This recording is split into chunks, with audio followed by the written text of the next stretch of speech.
In Dragon Ball Super, we were introduced to 3 new Saiyans, and this led to the question of how many more Saiyans are really out there? Goku, Raditz, Vegeta, and Nappa were originally the only pure-blooded Saiyans left, and 2 of the 4 are dead, but what if there was another that escaped Planet Vegeta's explosion that nobody knew about, not even King Vegeta?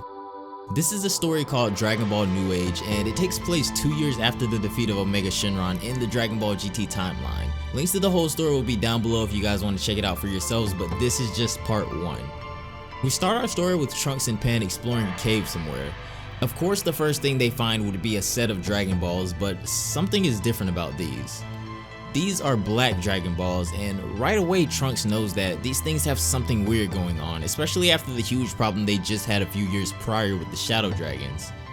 Pan, however, decides to try and summon the dragon, and oddly enough, it actually starts working. The Dragon Balls pretty much cause an explosion inside the cave, and when the dragon appears, he looks a lot like Shenron, but more menacing.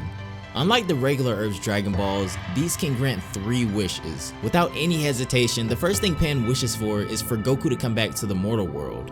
This is no problem for the dragon, and he brings Goku back immediately. They explain to Goku what happened and how he got back to the human world, but they still have 2 wishes left. Goku uses the next 2 wishes in probably one of the wisest ways I've ever seen him think. The first thing he does is wish that the Black Star Dragon Balls can never be reactivated. Next, he wishes Piccolo back to life. And when their wishes are done and the Black Star Dragon Balls scatter, we see this. We then cut to a distant planet 11 months after the use of the Dark Dragon Balls, and this scientist is making a scouter for somebody. This is the first we see of this new character, and it isn't explained until later, but this girl and her husband are both Saiyans. 30 days later, the 2 are headed off to Earth in space pods, and this guy who looks a lot like Raditz says it's time for him and Prince Vegeta to get reacquainted. When they enter the atmosphere, Vegeta and Bulma are the first to notice them because they fly directly into the city near Capsule Corp. Vegeta notices right away that these are space pods, so whoever has come to Earth is here for a specific reason. Vegeta goes off to check it out, but meanwhile, this is the first complete look we get at these new Saiyans, and interestingly enough, they both still have their tails. The male Saiyan says that he senses a strong power coming directly to them, and to his joy he can tell that it's Vegeta.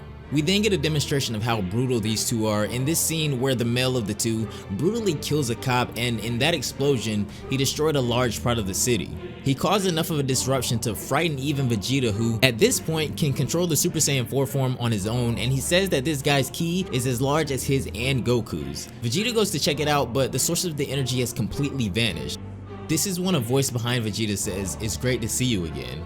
This still unnamed guy seems to know a lot about Vegeta in particular because he says that he hasn't seen him a while and comments on how much he's grown. All of the other Z fighters have met up at the lookout at this point, and Goku says that whoever this guy is, he's on the same level as him and Vegeta.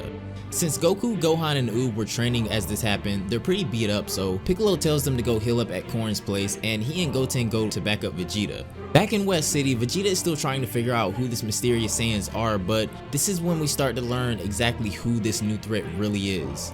He says that he is a Saiyan, born on planet Vegeta as well, and he's also the son of King Vegeta. This is Vegeta's brother, Rigor. That's where I'm going to stop it today, guys, but remember, this is just part 1, and I'll probably do the second part tomorrow, but let me know what you guys think down below, and I will see you all in the next one. Bye, guys.